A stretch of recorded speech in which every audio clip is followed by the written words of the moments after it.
Thank you for logging in. This is Integrated Wellness Science and Practice, IWSP, in short.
Integrated wellness is all about constructing a healthy body, a receptive mind and a noble soul. Let's all join hands and do this together by sharing virtuous thoughts, which will in turn lead to good actions, benefiting the whole of mankind.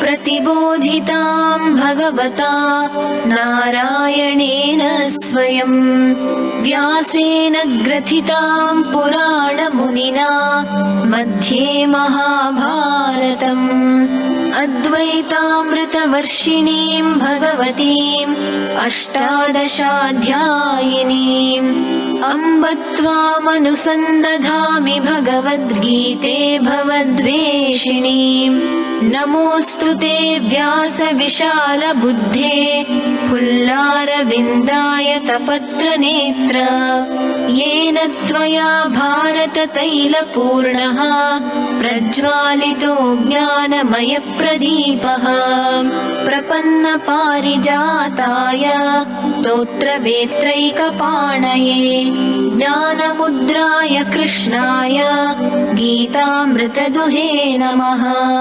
सर्वोपनिषदो गावो दुग्धा गोपालनन्दनः पार्थो वत्सः सुधीर्भोक्ता दुग्धं गीतामृतं महत् वसुदेवसुतं देवं कंसचाणूरमर्दनं देवकी परमानन्दं कृष्णं वन्दे जगद्गुरुं भीष्मद्रोणतटा जयद्रथजला गान्धारनीलोपला शल्यग्राहवती कृपेण वहनी कर्णेन वेलाकुला अश्वत्थामविकर्णघोरमकरा दुर्योधनावर्तिनी सोत्तीर्णा खलु पाण्डवैरणनदी कैवर्तकः केशवः पाराशर्यवचः सरोजममलं गीतार्थगन्धोत्कटम् नानाख्यानककेसरं हरिकथा सम्बोधनाबोधितम् लोके सज्जनषट्पदैरहरहः पेपीयमानं मुदा भूयाद्भारतपङ्कजं कलिमलः प्रध्वंसि न श्रेयसे मूकं करोति वाचालं पङ्गुं लङ्घयते गिरिं यत्कृपातमहं वन्दे परमानन्दमाधवम् यं ब्रह्मा वरुणेन्द्ररुद्रमरुतः स्तुन्वन्ति दिव्यैस्तवैः वेदैः साङ्गपदक्रमोपनिषदैः गायन्ति यं सामगाः ध्यानावस्थिततद्गतेन मनसा पश्यन्ति यं योगिनो यस्यान्तन्न विदुः सुरासुरगणाः देवाय तस्मै नमः।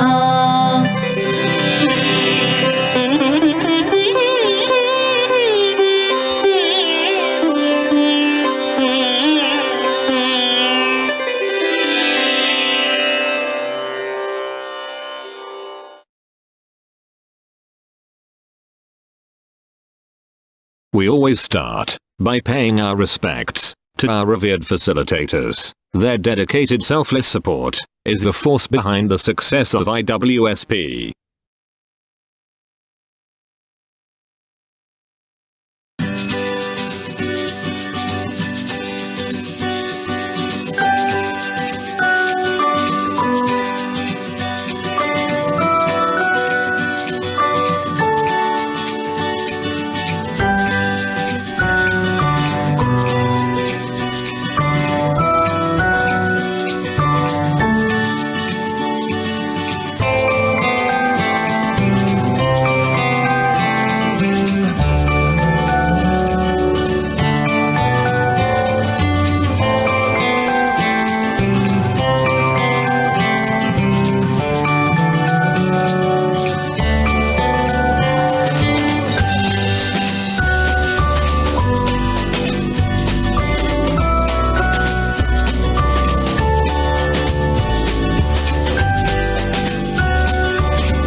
Warm greetings to everybody who has joined in.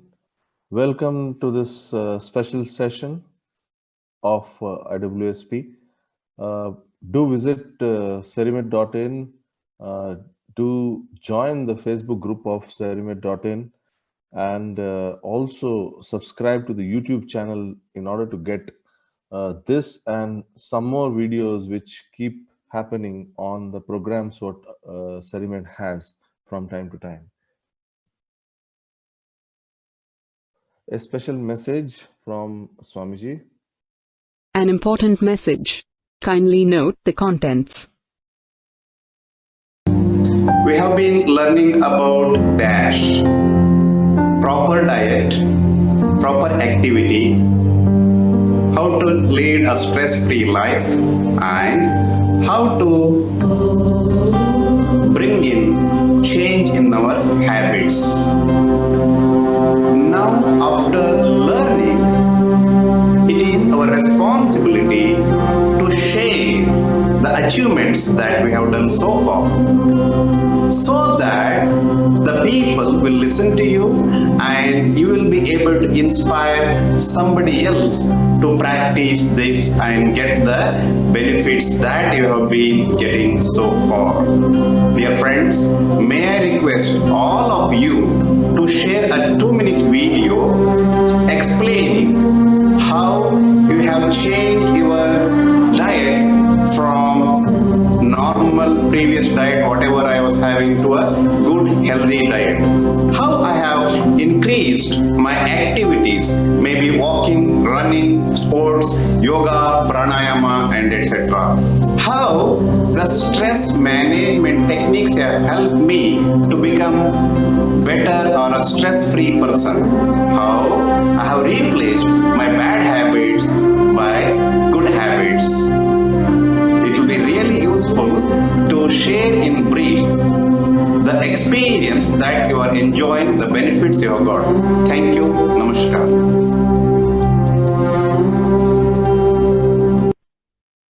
Thank you, Swamiji, for your inspiring words. We have started getting videos of our participants who have spoken about the changes what IWSP has brought into their lives in the last 1 month.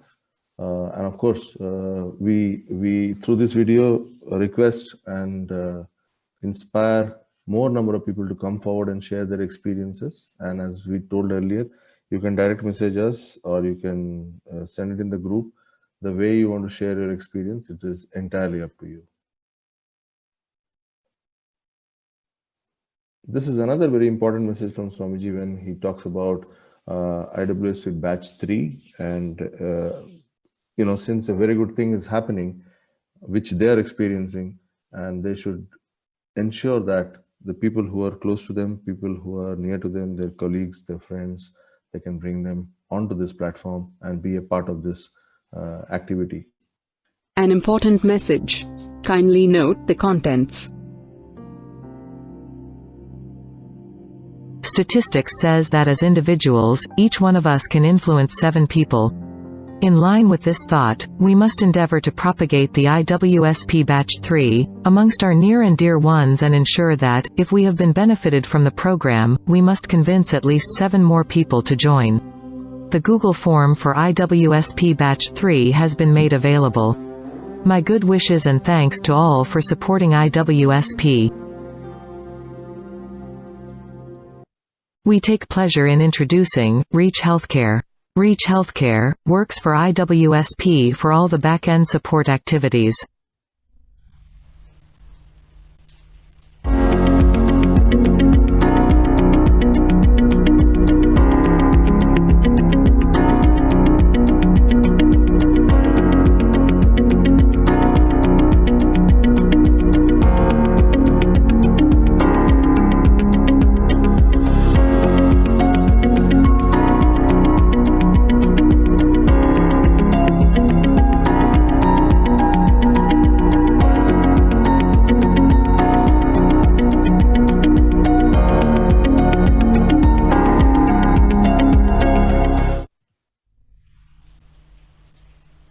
For any queries on IWSP, please connect with our helpline numbers, +91 8861536581, +91 7353536581. The helpline numbers are also available on WhatsApp. Please do note the numbers from the Zoom chat box where we will be posting these numbers.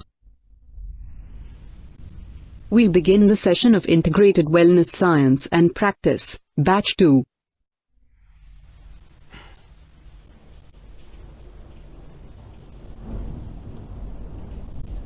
Before we bring you session 12, we want to introduce a new concept, or the concept of the new beginning.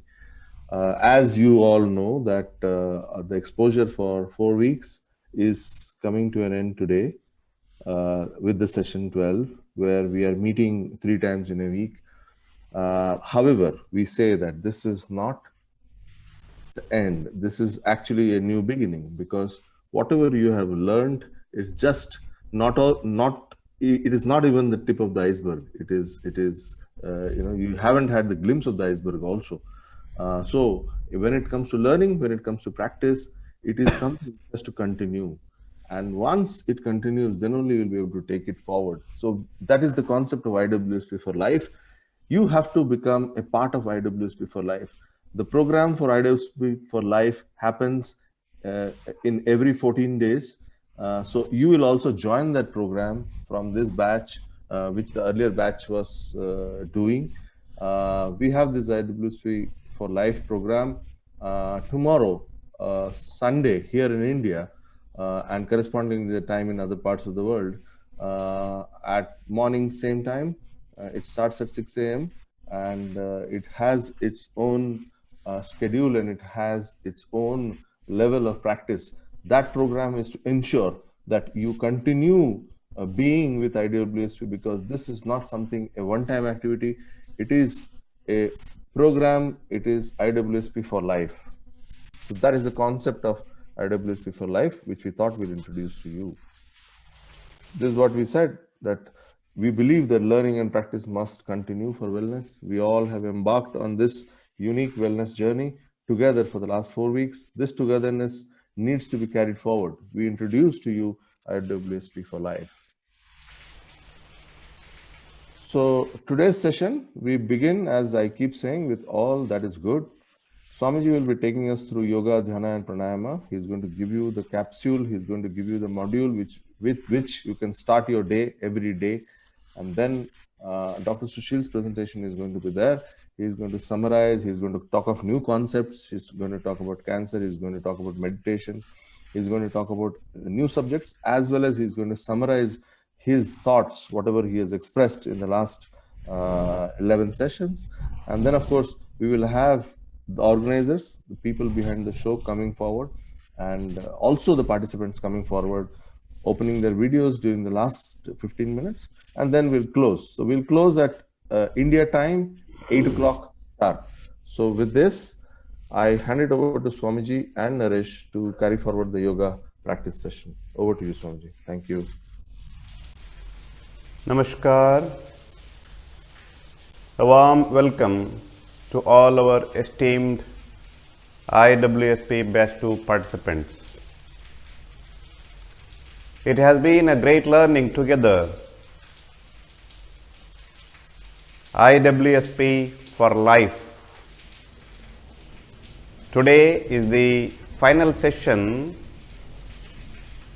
but with the final session, there is again one more new beginning, that is IWSP for life, which will be starting from tomorrow, again 6 a.m. Sunday India time. Expressing my thanks and gratitude to all our esteemed participants for being with us to learn something useful which will make our life healthy, wealthy and worthy. Thanks and gratitude to all those who have supported with their knowledge, with their time, with their kind support through various means. Remembering all and conveying my love and namaskars to all the noble souls who have become part of this noble service. Shiva Bhave Jiva Seva. Serve the living God in man by renunciation and service. त्याग और सेवा के जरिए हर एक जीव में जो दिव्य शक्ति है भगवान स्वयं, उसका सेवा करो, पूजा करो. This is the highest teachings by Swami Vivekananda, which we call as practical Vedanta. Vedanta is nothing but the essence of all the great teachings found in the Upanishads. In the Gita Dhyana Slokam, which we listened in the beginning of our session, so many things to understand and learn. There cannot be anything pure, there cannot be anything greater than knowledge, jnanam. We have to do dhyanam on the jnanam. We have to meditate on wisdom, knowledge, true knowledge, higher knowledge, eternal knowledge. Divya ज्ञान जिसको हम बोलते हैं, उसके ऊपर हमको मनन करना है, श्रवण करना है, निधिध्यासन करना है. So, Bhagavan Shri Krishna, keeping Arjuna as the representative of mankind, has taught us some beautiful lessons for a meaningful life in the Bhagavad Gita. Bhagavad Gita comes in Mahabharata, we know very well. 700 verses, slokas in the Bhagavad Gita, the song Celestial, which contains the essence, the amrutam of all the knowledge, jnanam. In the beginning, the Gita Dhyanam, the Amrita is being poured into mankind, by which we become strong physically, mentally, emotionally, socially, spiritually. Bhagavad Gita में सब कुछ बताया गया है। अमृत जो हमको शारीरिक, मानसिक, भावनात्मक और हमारा सामाजिक जीवन और आध्यात्मिक जीवन को शक्तिशाली बनाए, वो सारा ज्ञान उसमें है। तो भगवान श्री कृष्ण अर्जुन को हमारा ह्यूमन सोसाइटी, मैनकाइंड का रिप्रेजेंटेटिव सामने रख के कुछ ज्ञान की बातें बताई हैं। उसको सुनना है, उसके ऊपर मनन करना है और वैसे ही हमको बनना है। Who was Rama? Who was Krishna? Came as Sri Ramakrishna in this modern age. He relived the Indian culture and heritage. He relived the spiritual life lived by our sages for more than 5,000 years. Bhagavan Sri Ramakrishna comes and tells, God realization is the highest goal of mankind. ईश्वर लाभ करना ही मनुष्य जीवन का परमोद्देश्य उद्देश्य है। कलयुग में सत्य बोलना बहुत बड़ा तपस्या है। In this Kaliyuga practicing truth is the highest austerity. God is, have that faith, belief, shraddha. Call upon God with that yearning. व्याकुलता से भगवान को पुकारो। भगवान शुद्ध हृदय में प्रकट होता है। Blessed are the pure, for they shall see God. Ask shall be given, knock shall be opened, said Jesus. मां शारदा देवी भगवान श्री राम कृष्ण के साथ जो सहधर्मिणी होके आई, बोलते हैं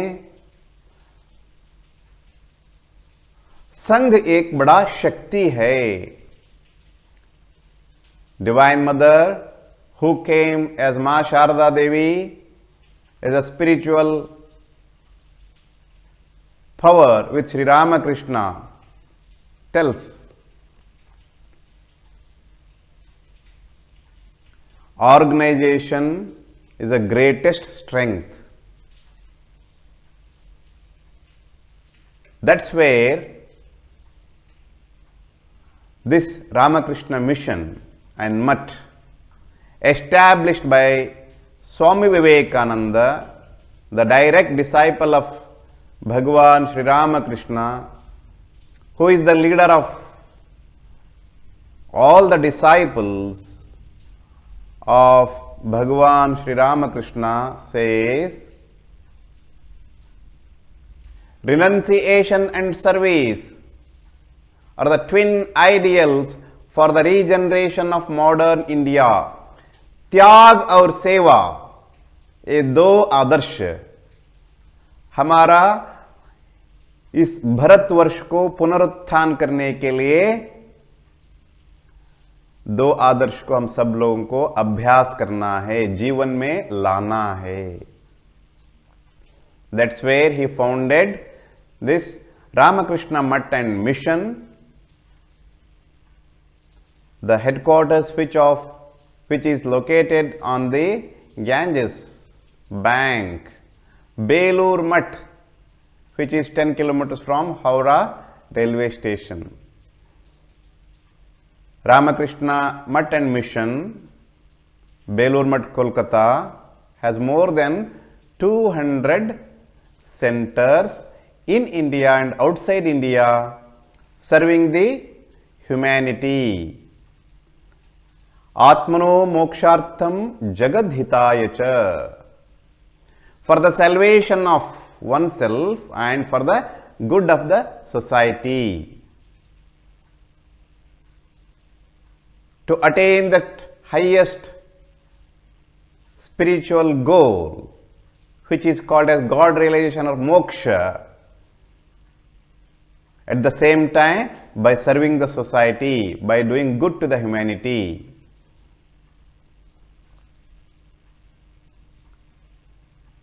Based on these twin ideals, the Ramakrishna Mutt and Mission monks, the devotees, the volunteers and people associated by various means are practicing and becoming better and better in their life. Similarly, this IWSP, which is based on the same principle, त्याग और सेवा, मेरे लिए नहीं बल्कि दूसरों के लिए. Same thing Swamiji says, Swami Vivekananda, they alone live who live for others, the rest are more dead than alive. Each soul is potentially divine. The goal is to manifest the divinity. Strength is life, weakness is death. Expansion is life, contraction is death. Fill the mind with divine thoughts. Meditate upon. Realize and become that. With this brief message on this final session, now let us start our yoga session with yogic jogging. Let us revise all that we have learned in this IWSP, right from session 1 till 11, and take our package back home so that we start practicing individually wherever we are. And those who are interested will become IWSP life members, which will be starting from tomorrow. Yogic jogging. Man mast hoke. Those who are aged, wherever you are sitting, there itself, just move your limbs. Those who are able to stand and do, they will do. Lift. Then join your hands. Those who are young and energetic, and those who have learned in this 1 month can do with me with a little higher speed. Focus is on the breath.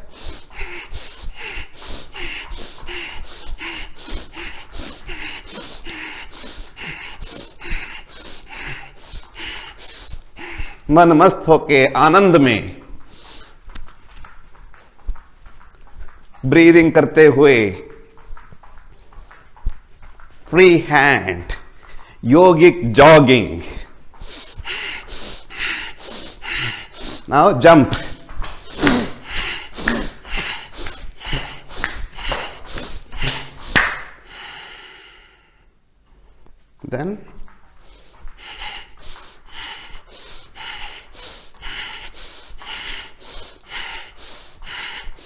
Then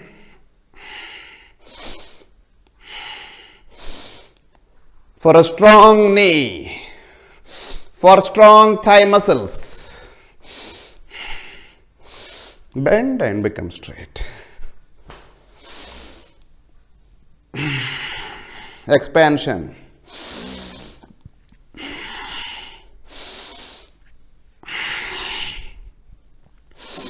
Expansion is life, contraction is death. Breathe in all that is good, all that is energy, all that is noble. Breathe out all that is weakness, all that is mean-mindedness. Vasudhaiva kutumbakam, sabko apna banao. Now,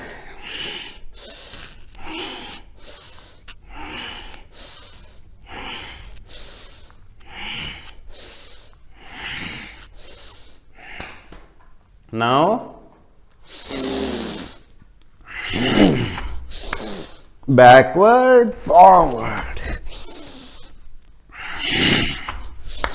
To reduce the central obesity, backache also can be cured. जो back muscle strong हो जाए, stiff हो जाते हैं ना, उसको ये exercise करने से ठीक हो जाएंगे. Breathe in, breathe out. Then side wise.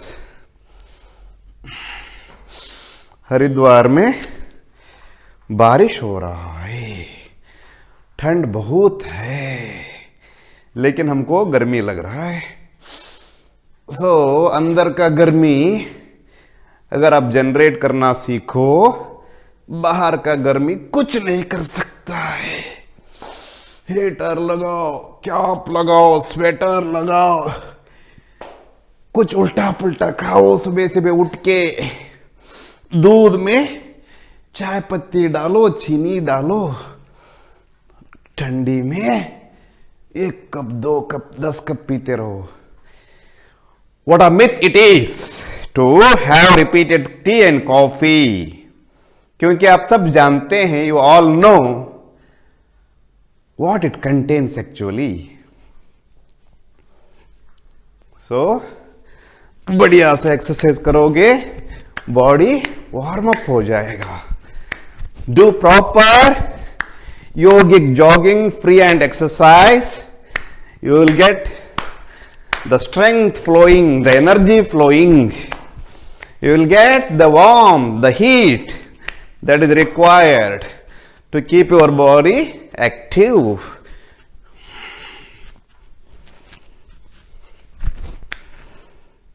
Now, sit and do our knee exercise, which will make your knees strong, because osteoarthritis is so common, no?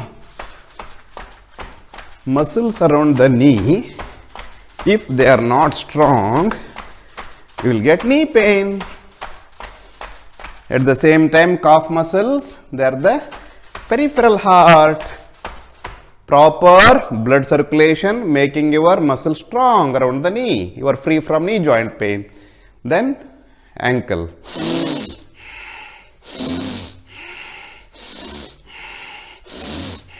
All the joints should be given proper exercise. Sukshma Vyayamas. Micronutrients, macronutrients. Sukshma Vyayamas and major asanas. Before we do major asanas, we should do Sukshma Vyayama. If you have got proper micronutrients, then only the macronutrients will be used, will be digested. Now, wrist. Remember all the joints and provide exercise for all the joints. You should have your own schedule. People keep asking, हमको एक schedule दे दो, अपना बना लो ना. Science समझो, बनाओ. Wrist, elbow, shoulder, जहां जहां joints है, वो joints को हमको supply करना है exercise in all the directions, front, back. Shoulder rotation will cure all the diseases that are due to improper postures, that are due to lack of exercise. Cervical spondylosis, which is very common due to wrong posture and lack of exercise. Please understand, if you don't do exercise for a day also, you should get pain. If you don't eat for a day, you'll feel lot of hunger. If you don't drink water for a day, you'll feel lot of thirst. Similarly, if you don't do exercise, you will get pain. So, if you do exercise properly, you will not get pain. You will eat right food, you will not have unnecessary health issues because of wrong eating. So, right eating, right living. Under the right living, we are doing exercise now. So, neck rotation. So, we have completed all the Sukshma Vyayamas. Now, let us go and do Mandukasana. Central obesity is the most common factor for many lifestyle disorders.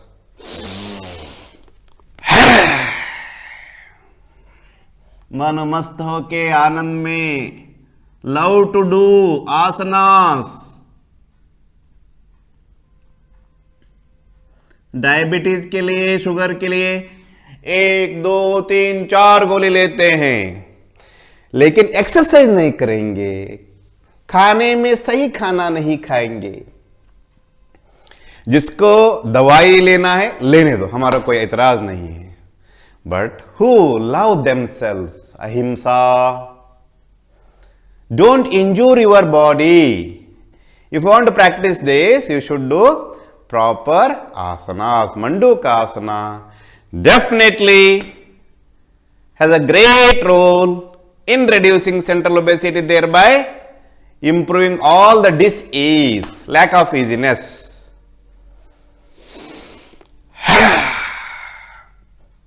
You know all this Mandukasana, everybody knows. Practice. Shravana, Manana, Nididhyasana. पहले सुनो, उसके बारे में सोचो, फिर करो. केडिकली, नोडिकली, माडिकली. We learn by hearing, by seeing and by doing. We learn more by doing. Please do it. Then Shashakasana.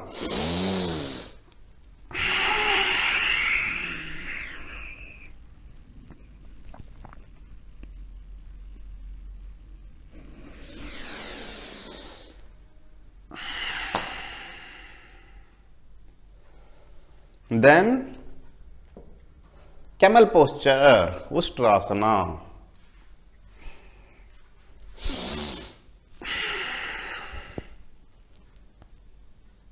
Very good exercise for low backache, cervical spondylosis and other spinal cord related issues. Again, common instruction. Before you do all the asanas, if you have got any health issues, any injury, please consult the concerned doctor. Ask him what to do, what not to do. If you don't have any disease, underlying pathology, do it slowly, don't hurt yourself. Ustrasana. Now, Gomukasana, right thigh and the left thigh. Right hand up. This is locking the hand. Stretch up and down. Look up. Gomukasana. Again, very good exercise for the muscles around the shoulder and neck. Treatment for cervical spondylosis.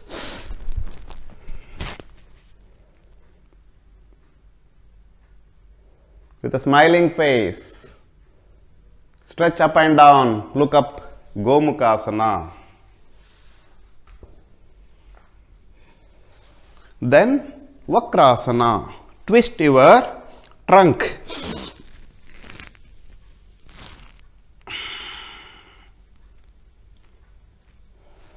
Very good exercise for central obesity, to reduce the central obesity.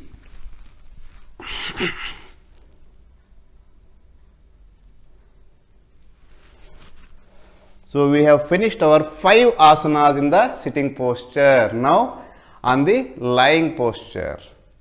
Lie down, Dvi Utthana Padasana.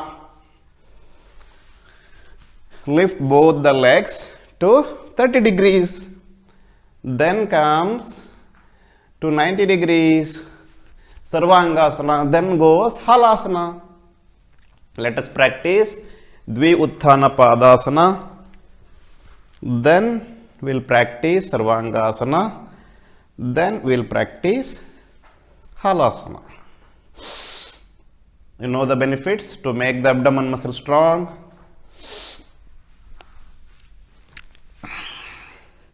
Sarvangasana.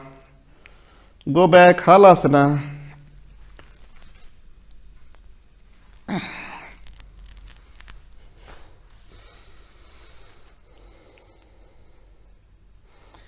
Dvi Utthana Padasana, Sarvangasana, Halasana. Slowly again come back to Sarvangasana, Dvi Utthana Padasana, Shavasana. Now Matsyasana. Put Padmasana in the lying posture. Lift your back, neck. Hold both the great toes. Try to touch the elbow to the ground. Matsyasana. Very good for low back and cervical spondylosis. 1 minute, 2 minutes, 3 minutes, 4 minutes. Whatever time possible. Without hurting yourself. In the beginning, slowly, slowly. Slow and steady wins the race. Matsyasana.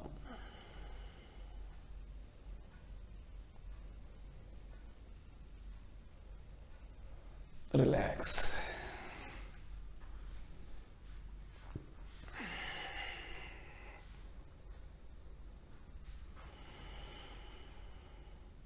Now lie down on the chest.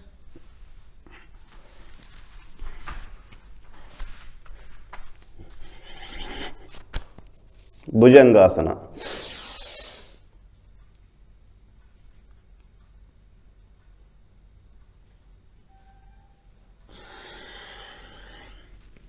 Breathe in, go up. Breathe out, come down.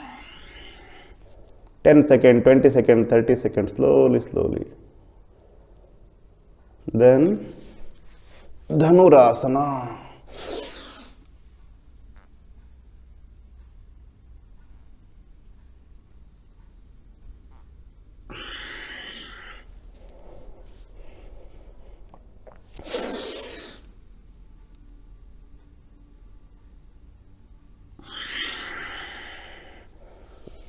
Same Bhujangasana can be done with the speed to reduce the central obesity.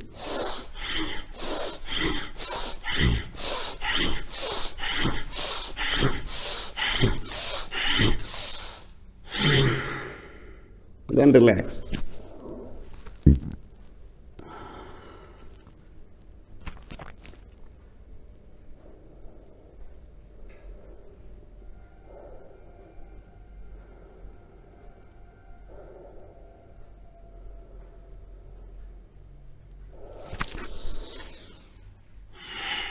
अभी कुछ आसन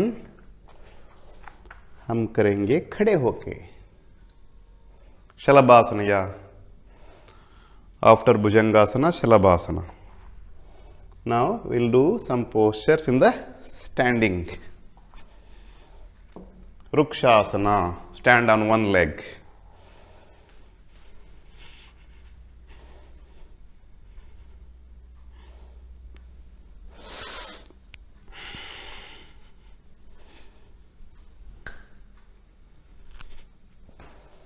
Balancing your body, coordination. Then Tadasana, stretch. Stand on the toes.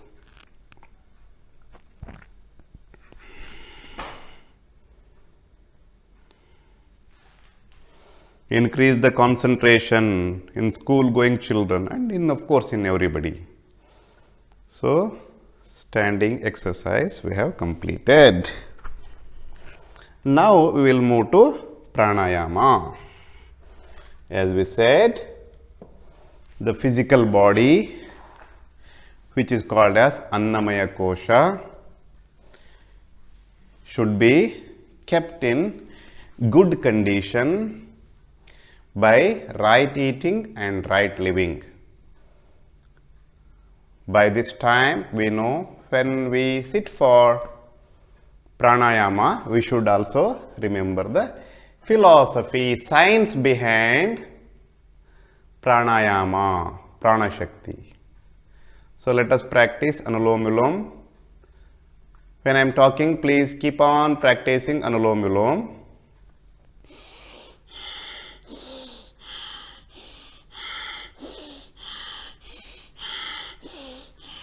Again, the basic formula to be remembered.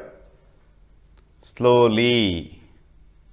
Breathe in through left, breathe out through right. Breathe in through right, breathe out through left. If you have got any nasal obstruction, please wash your nose, clear it off. Close your mouth. Breathe in through left, breathe out through right, right and left. Alternative nasal breathing. Anulom Vilom balances the flow of prana shakti in the Ida and Pingala nadis. Whenever there is an imbalance in the prana shakti, it manifests as dis-ease. By practicing yogic jogging, sukshma vyayama, asanas, pranayama, what we are doing? We are bringing the balance. When you are bringing the balance, you are making yourself free from diseasiness, which means healing. Proper diet, proper yoga, proper pranayama can heal all the disease.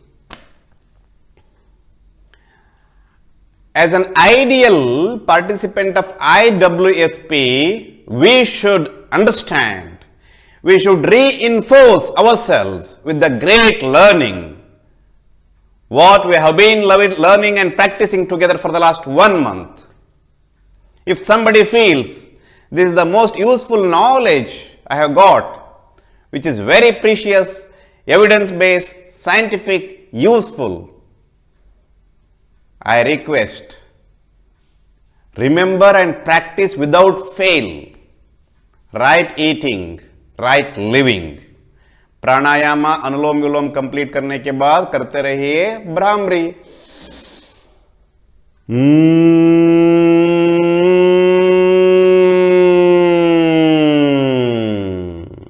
3 times.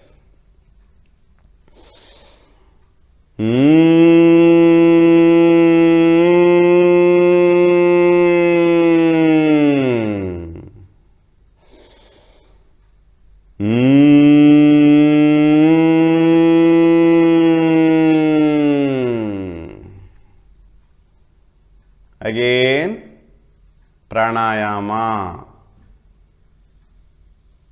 By practicing these wonderful pranayamas, we are regulating the prana shakti, bringing the balance in the body.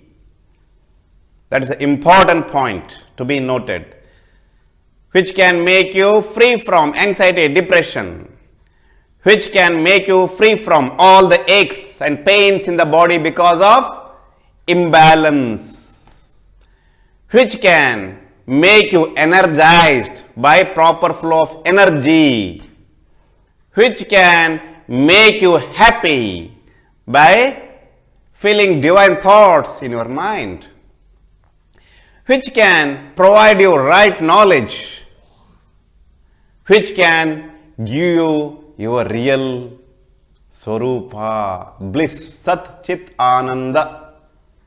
That's what pranayama can do if practiced properly by understanding the science and philosophy. Always we should understand the science behind a procedure. जो विधि हम है ना, जो विधि हम बाहर से कर रहे हैं ना, इसके पीछे क्या है सूक्ष्म विचार, उसको समझ के करना बहुत जरूरी है. Otherwise, it will become just a mechanical exercise. We have already spoken the difference between any general exercise and yoga, how immense benefits. So if you want to have that immense benefits, you should remember all the subtle points. This is in your mind. It should be imprinted in your mind. Then only you will do with that bhava, yad bhavam tad bhavati. If you want to become dis-ease free, you should have that bhava. You should increase that bhava. That's what doing together and becoming that means. After that, Bhastrika.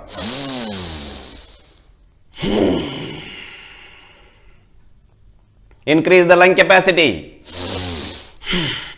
Smilingly, आनंद में मस्त होके.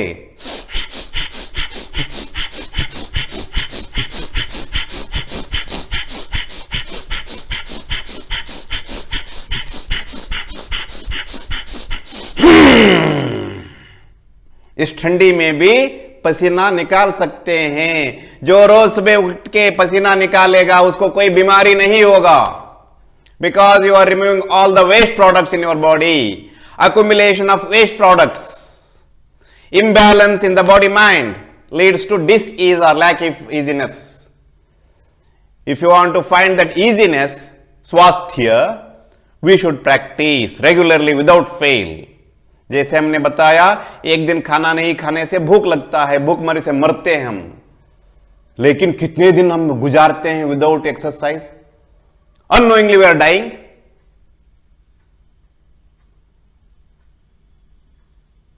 So, very important to understand the subtle point behind this yogasana and pranayama.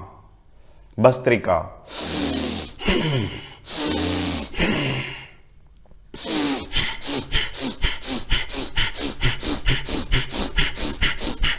यथाशक्ति, शक्ति अनुसार. गति में शक्ति है. If you want to become more energetic, you should do with that good speed by practice. So nice to see so many esteemed participants practicing. I request all my participants come live and practice this wonderful pranayama together. Bhastrika, then Kapalbhati.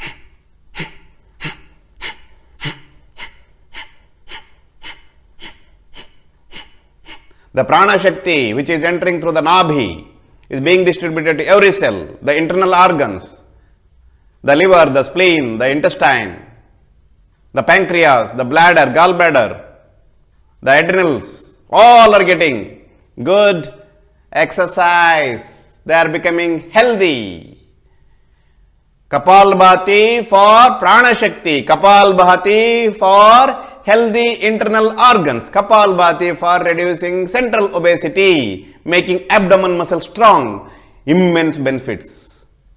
King of all pranayamas, Kapalbhati. By doing Kapalbhati, your destiny will be opened. Your Kapala will shine, Kapalbhati. You are the creator of your own destiny. Do Kapalbhati.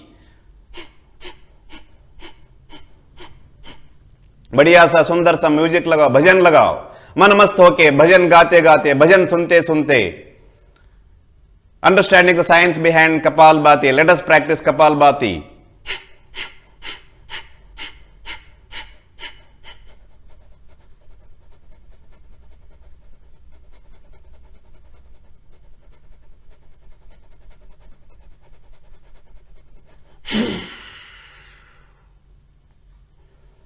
Kapalbhati.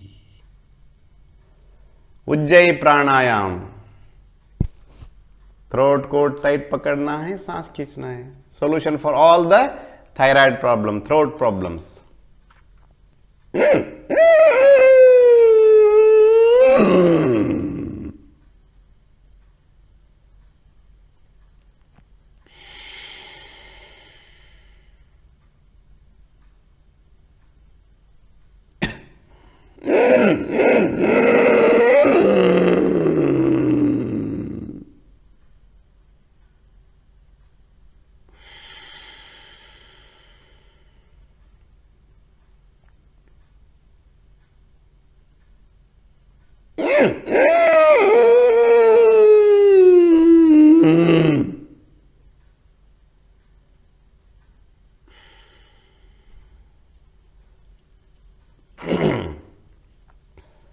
Antah pranayama. Breathe in, hold. Expansion of the chest. Hold the breath so that the proper oxygen and carbon dioxide exchange will take place. Breathe in and hold. Breathe in 5 seconds, hold for 20 seconds, breathe out 6 seconds. So almost 30 seconds, one breath. 2 breaths in 1 minute. Our normal respiratory rate is usually 16 to 18 or 20 times per minute. So you are bringing down your respiratory rate from 20 to 2 consciously. The conscious practice which is done regularly and continuously for a long time becomes your unconscious habit. Conscious mind to unconscious mind. Voluntary brain to involuntary brain, which will get converted as habit, your nature. So if your respiratory rate is coming down from 20 to 2, so when you are working also it can be brought to 10, 12, means decreasing the respiratory rate means Ayur Arogya Ruddhi. This is how your lifespan can be increased, Ayush. Arogya, wellness can be increased. Understanding science and doing it. So, if you can learn to do deep breathing, long breathing, you will live long. Already have given the example of a tortoise and a dog. The respiratory rate of a dog is very high. It lives for a short time. The respiratory rate of a tortoise is very slow. Elephant is very slow. They live long. So, if you want to live long, practice Antah Pranayama, then Bahya Pranayama.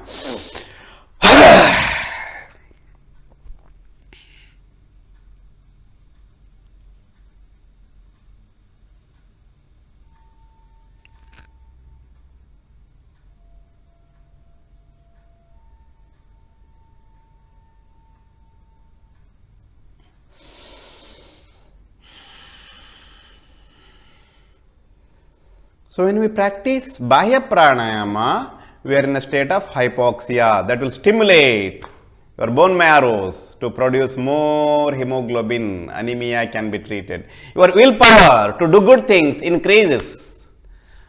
Antah Pranayama, Bahya Pranayama. Then Sarala Pranayama, simple deep breathing, breathing out.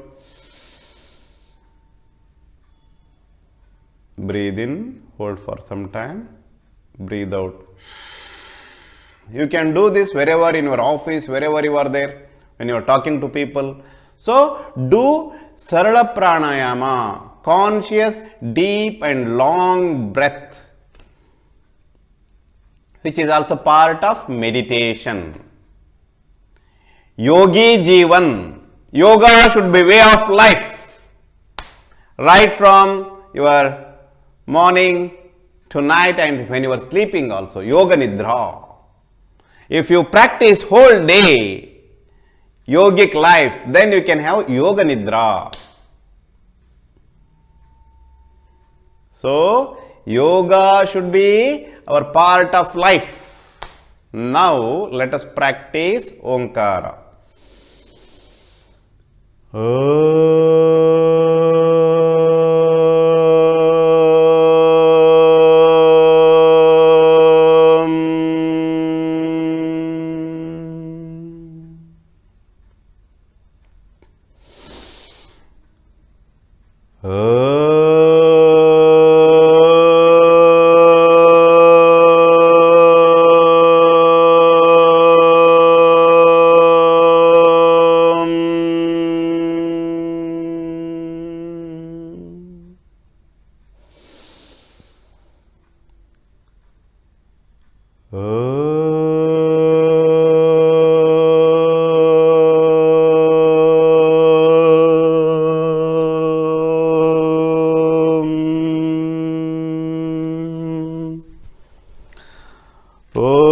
भूर्भुवस्सुवः तत्सवितुर्वरेण्यं Bhargo devasya dhimai dhiyo yo nah prachodayat. So, let us pray to the Lord. O my Lord, dhiyo yo nah prachodayat. Please enlighten our intellect, buddhi, so that I may develop that right understanding, higher faculty will open up. Then we will get the divine knowledge from within. That's what a yogi should aim at. So, understanding the science, philosophy behind proper diet and exercise and yoga, pranayama and practicing as a glimpse. I did not practice Surya Namaskara and Shavasana for the want of time. So, once you complete yogic jogging, Sukshma Vyayama, Asanas, Surya Namaskara, practice Shavasana, relax. Then, after relaxing, then practice Pranayama. After practicing Pranayama, practice Omkara. Once you do that, you are ready for meditation proper. This is all the preparation. So, now we have done all the preparation. Let us go and do our practice of meditation dhyana for 5 to 7 minutes. Then I will close. Sthira Sukham Asanam is the first step, and understanding the purpose of meditation. Yoga Chitta Rutti Nirodhaha. The purpose of meditation is to reduce the thoughts about outside things. God realization is goal of life. Jivatma becoming one with Paramatma, union. Yunjate by the word yoga means body, mind, soul. Finding the connection. Sthula Sharira, Sukshma Sharira, Karana Sharira, Karanaka Karan. Finding that. Finding the real I. Knowing who am I. That is the purpose of meditation. When you know that, you become that and you enter the state of Samadhi. Understanding how important it is for everybody to practice meditation, let us practice meditation together. Sthira Sukham Asanam. Please sit in a comfortable but a stable posture. Don't move any of your limbs or body part. The reason behind it, you have got a vessel filled with water. If you move the vessel, shake the vessel, the water will spill out. If you keep it stable, it will not spill out. Similarly, if you keep on moving your body, your mind also wanders here and there. So, a stable body helps in making the mind stable, fixing the mind on God, on the object of meditation. That's where Sthira Sukham Asanam. You should be seated comfortable, at the same time stable. Neck should be straight. Close your eyes, close your ears. Remove all the external contact through skin, through nose. All the panchendriyas which are running out should be directed to go within. That is the first step in meditation. That's what by closing your eyes you are doing, you are attaining. The focus is on the breath, the fresh air, oxygen, the prana shakti, the divine energy, all that is good and positive is entering through the nostrils, through the throat, trachea, lungs, to the alveoli. Sarala pranayama, deep and long breath, thereby reducing the respiratory rate. Focus is on the breath. The breathing speed has come down, which is helping our mind to become calm and quiet. Practice Sarala Pranayama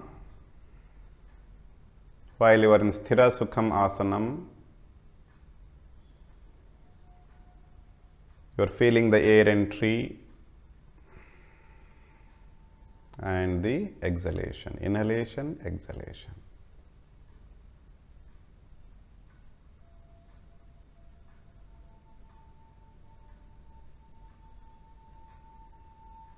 Now let us chant Om for 3 times. When you breathe in, breathe in. When you are breathing out, say Om.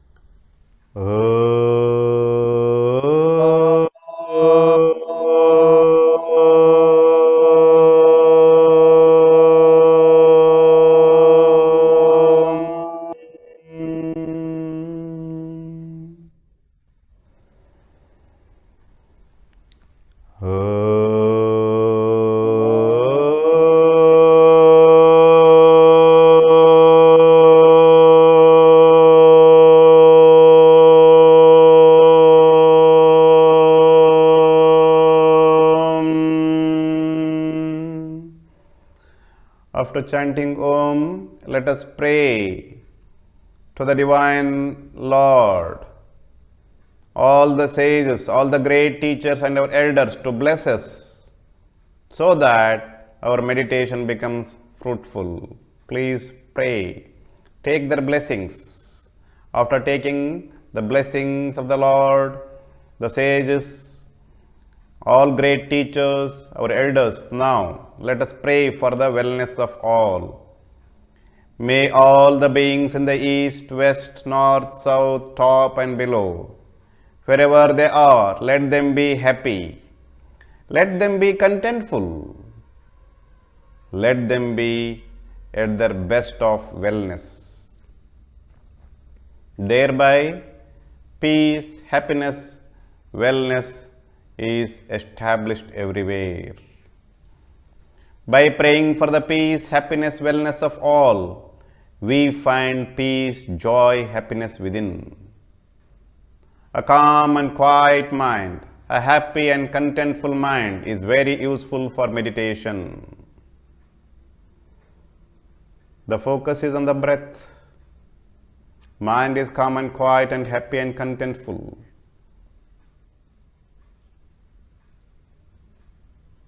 Sthira Sukham Asanam.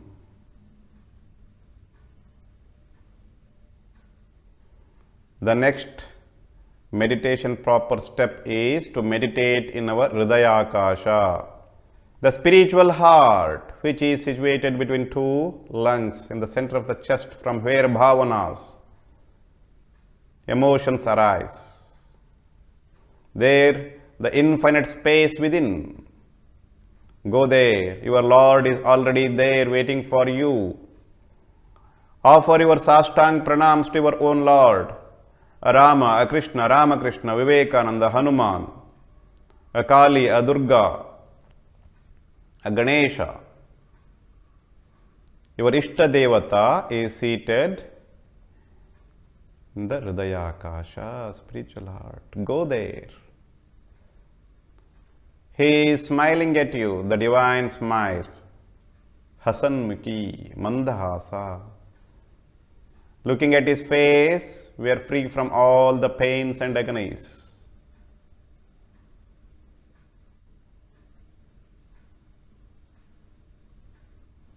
Taking his blessings, sit in front of him.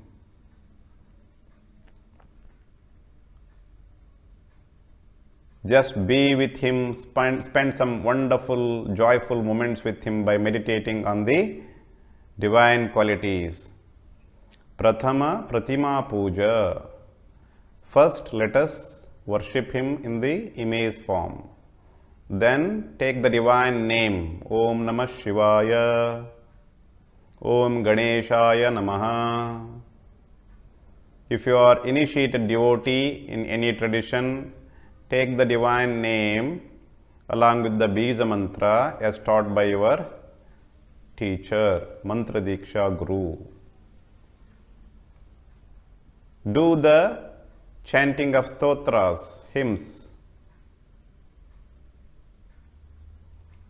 Then meditate on the divine qualities, mental worship.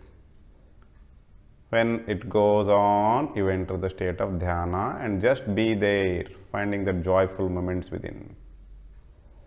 Though we want to be in this state, we have to proceed to our next activity. Offer our pranams once again. Slowly come down, come out, rub your hands, place on eyes, neck. Like this, if we can practice every day 1 hour, Sukshma Vyayama, yogic jogging, asana, pranayama, then prayer, meditation, life becomes beautiful, wonderful. That's why IWSP for life is important for everybody.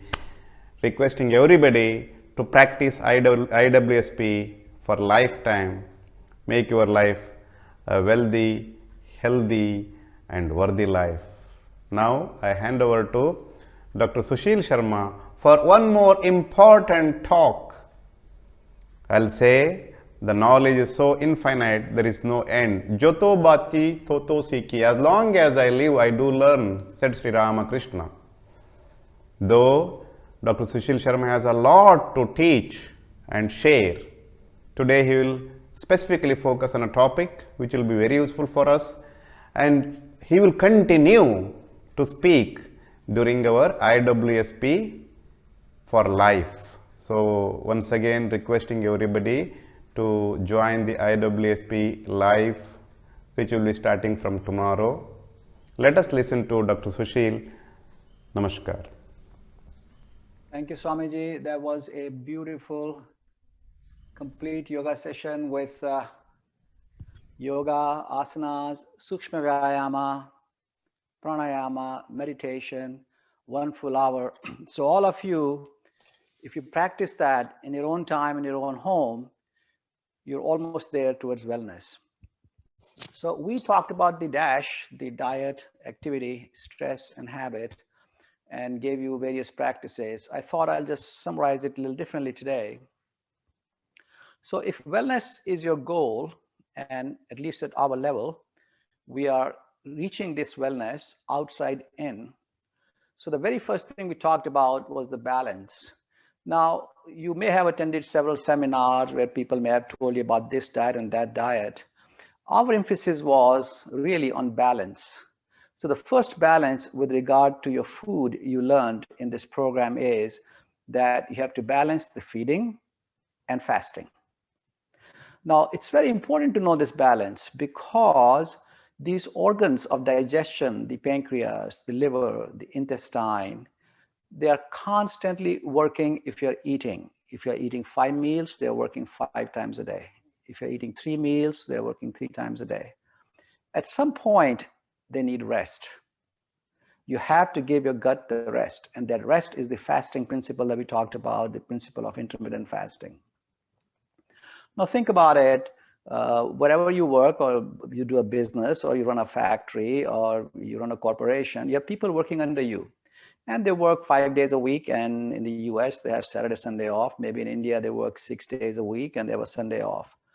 How would their performance be if you mandated that every worker under you is from now on going to work 7 days a week, 30 days a month, and 12 months a year?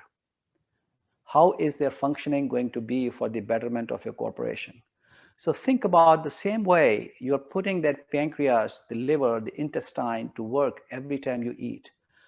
If you eat 3 times, 4 times, 5 times a day, at some point, once a week or some hours, you have to give those organs time to rest, to rejuvenate, so that they can serve you better. We also learned that we have to balance the ingredients that we eat, and I'm going to expand more on that in a short while. And we also learned how to eat. We made great emphasis on the meditation of eating, or the mindful eating that we talked about. Then with the body, we also talked about a balance between rest and activity and sleep.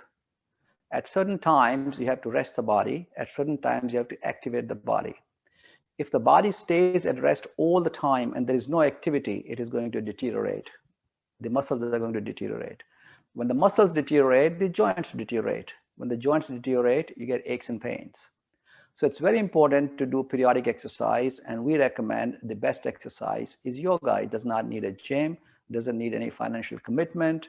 Your own body is being used for various asanas. So that's the most beautiful way of staying active, and then balancing that activity with the rest, both of the body, and subsequently we'll talk about the mind in meditation. And also getting a good night's sleep, and we talked about sleep, how to get good sleep. Then we went on to talk about the energy. And energy, you all know, there is physical energy that you all know. There is mental energy also, you know, mental alertness. Same way, there's a third energy in our body, the prana, the vital energy. Now, this is vital energy, the most important energy in your body, but unfortunately, it is not visible to the eye. This is the energy that does your digestion, circulation, reproduction, defecation, hormonal balance, endocrine function, production of all the hormones and the insulin and the enzymes in the body. And this is constantly active. There's so many organs in the body that are producing and conserving and giving you this energy. Now, there are only 3 ways you can control this energy, and all 3 pathways only belong to pranayama. The neurological pathway I'll explain to you, the neurochemical pathway I'll explain to you, and also the mechanical pathway I'll explain to you. So today you will learn how useful pranayama is. Neurologically, the only part of this entire system of internal organs which are involuntary, there's only one organ that you can control, and that is breathing. You cannot stop your heartbeat. You cannot stop your digestion. You cannot stop your adrenal glands from secreting. So all those vital functions go on, but you have a handle to them through one mechanism, and that's breath. So controlling the breath literally means pranayama. It's the discipline of the breath. The yama of the prana is pranayama. So think about it, the trachea, the larynx, the lungs, the bronchioles, the respiratory passages, and your diaphragm. That constitutes your internal respiratory mechanism, your breath mechanism. And all these organs are supplied by just one nerve called vagus nerve. That vagus nerve is related to the parasympathetic nervous system. It is the sole and biggest representative of parasympathetic nervous system in your body. So think about it, when you regulated your breath, you regulated vagus nerve. When you regulated vagus nerve, you regulated your parasympathetic nervous system. And remember, we talked about parasympathetic nervous system. What does it do? Tend and mend, relax and digest. So this is what gives you the relaxation response by turning off your epinephrine, turning off your cortisol, secreting those GABA in your mind. And that is how this pranayama gives you the benefit or the energy that you need. Now, one more thing, staying on the vagus nerve. This vagus nerve, by the way, also supplies your heart and your big aorta and your blood vessels. So think about it, if you control the vagus nerve by controlling your respiration, you also indirectly found control on your blood pressure and respiratory rate and pulse rate and heart rate variability and heart rhythm.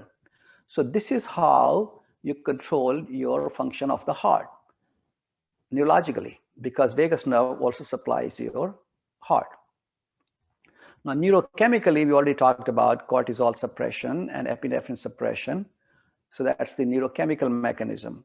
Now, there's also a third mechanical way pranayama helps. When you're doing certain higher pranayamas, like Swamiji says, Kapalabhati is the king of pranayama.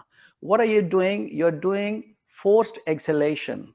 In the forced exhalation, your abdomen is going back. When that happens, you are pressing all these internal organs, your liver, your pancreas, your spleen, your kidneys, your gut. Think about it. How well do you feel if somebody gave you a 1-hour beautiful massage or a Swedish massage? This is an internal mechanical massage of your internal organs. That is the only way you can massage your pancreas, you can massage your liver, you can massage your intestine. So you have this pranayama that can give you tremendous energy by regulating your parasympathetic nervous system through the vagus nerve, as well as mechanically by squeezing your diaphragm and pressing your abdomen and then giving pressure on these internal organs. And therefore, I think that pranayama, in my opinion and Swamiji's opinion, is a great, great exercise that you should do on a daily basis. We talked about tranquility, and in tranquility, we talked about how to get rid of stress. And I made some statements which may have come somewhat surprising to some of you. I believe that happiness is cultivated. There is no happiness outside. You cultivate happiness inside and exteriorize and attach it to something and say that thing gave you happiness. Likewise, the stress is also cultivated. Now, this may come as a surprise to you. And I think after my last presentation, somebody also put in a question, what about if the stress is being caused by something outside of me and that irritant is with me all the time? How do I become stress-free? Let me tell you a little story here. Some of you may have heard this, but I love this story. This is the story of 2 arrows of Buddha. Somebody asked Buddha, well, how does stress and suffering affect the mind? And he gave this beautiful story of 2 arrows. He said the first arrow is when somebody hits you, or somebody is nasty to you, or somebody is not good to you, it is like somebody poking an arrow in your body, and that hurts. This is actually the first arrow. The second arrow is then you continue to carry that hurt in your mind and keep hurting yourself on a regular basis. You are constantly, by ruminating, inflicting the second arrow on your mind, and that is what becomes the chronic stress of your life. So now you will understand why I focused on the second arrow and I did not focus on the first arrow. Sometimes you can control the first arrow, sometimes you cannot. Sometimes they can come unexpected. Sometimes they are so intertwined in your life that you cannot extricate the arrow. But the second arrow is in your hand. If you can strengthen your mind through the practices that we talked about, by deeper understanding of the stress mechanism and telling your mind, it's okay, I can suffer the pain of first arrow and I have to live with it, but the second arrow is in my hand and I will not inflict it on my mind. We talked about wisdom. Now, we talked about 2 types of wisdom. You get all this beautiful Eastern, ancient spiritual wisdom that you get from Swamiji, and that is also transforming your mind and is giving you happiness and is taking you towards wellness. We also talked about the wisdom that comes from science, the wisdom that comes from the evidence that the science has carried out and proven for you, and you got the benefit of that wisdom. And that is how we go to the core of wellness, by balancing all these things. So this is really our approach at our level, at human level, where we are right now, outside in, balancing, then getting energy, then getting tranquility, getting wisdom, and then getting wellness. There's some people here on this earth, and you've heard of them, and there are many great souls. Wellness is their inner nature, who understand that wellness, you don't get wellness. Wellness is you. That is your inner nature. And they are not in the business of getting wellness. They are in the business of giving wellness. So their wellness is inside out. Their wellness bathes their wisdom. It makes them tranquil. It gives them enormous energy. They already have tremendous balance of mind and body. And the only aim of their life is to actually exteriorize this wellness, give this wellness to as many people as they can through love and service. So the reason I put this in this way is that for all of us also, that is the goal. That is the ultimate goal. That should be the ideal that we should strive for. So initially, we should have this integrated wellness, science and practice to do this outside-in approach to come, realize wellness, and then understand that this wellness is our innate nature. And then using that wisdom and the peace in mind that comes and the enormous energy and balance that we get, use that to serve others. And that is the highest wellness, in my opinion. So now I'm changing gear after this philosophic discussion. I'm going to talk about how to control your blood pressure without medications. So please stay with me and pay attention. One medicine, when I say one medicine, means one type of medicine. Let us say lisinopril or ACE inhibitor or a beta blocker or a diuretic that your physician gives you.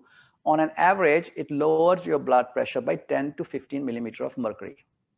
So let's say hypothetically, your goal is to get your blood pressure to 130/80, but your blood pressure is 145/90. So you're 15 millimeters above 130, which is the normal range. One medication given by your doctor will lower your blood pressure by 15 millimeter of mercury, and you'll come to the goal. Your blood pressure will be 130. Now, what if your blood pressure is not 130, but it's 160?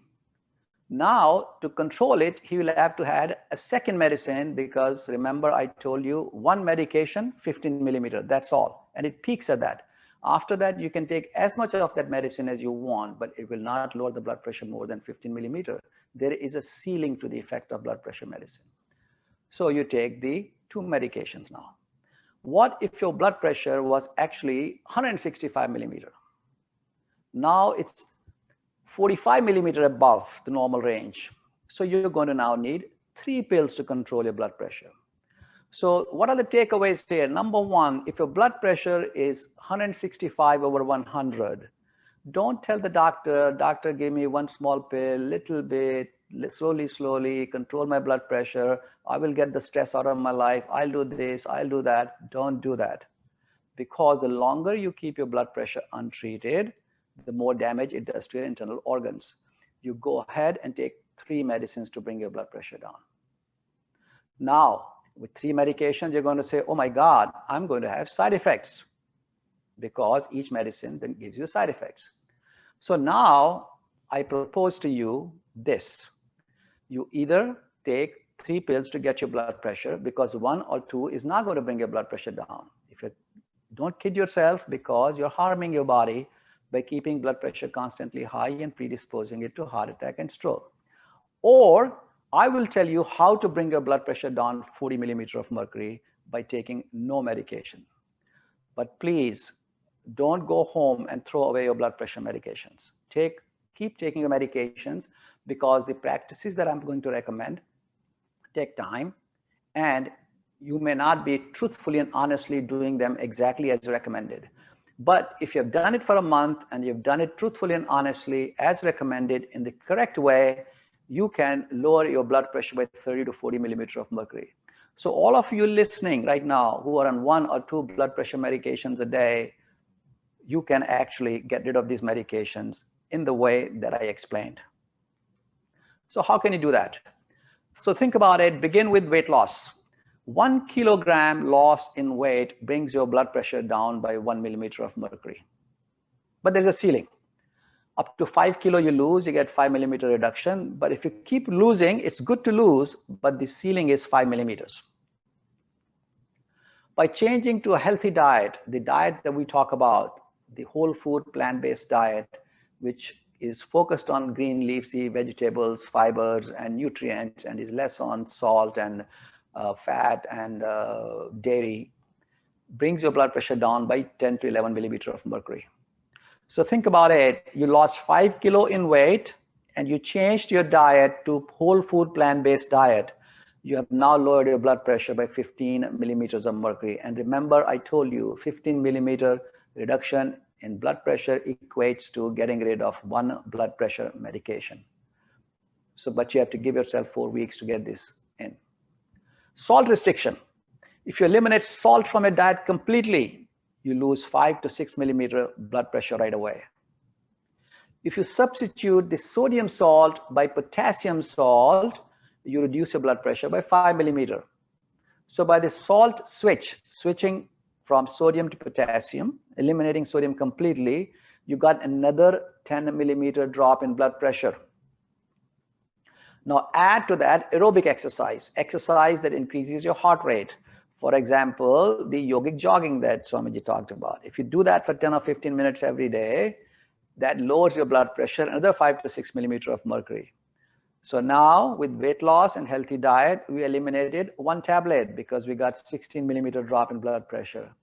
Now by salt restriction and adding potassium salt and doing aerobic exercise, we lost another 15 millimeter in blood pressure. We tossed away the second blood pressure pill now. But again, remember, this physiological process takes 30 days to set in your system. So keep taking your medicines for 30 days before you do that. Now the dynamic exercise, resistance exercise, and isometric resistance exercise. Now, those of you doing yoga don't have to scratch your brain and understand what it is. These are technical terms for gym exercises, and we are not recommending them. Both dynamic and isometric is exactly what you do in yoga, especially when you do your downward dog, or you do your bhujangasana, or you do your other poses where you support your own weight. You're doing all these dynamic resistance and isometric resistance exercises. And that lowers your blood pressure by 4 plus 5, 9 millimeter of mercury. If you're drinking alcohol and you quit, that's another 4 millimeter gone. So together with all these 1, 2, 3, 4, 5, 6, 7, 8 practices, we lowered our blood pressure by 40 to 45 millimeter of mercury. And that is what 3 medications do for you.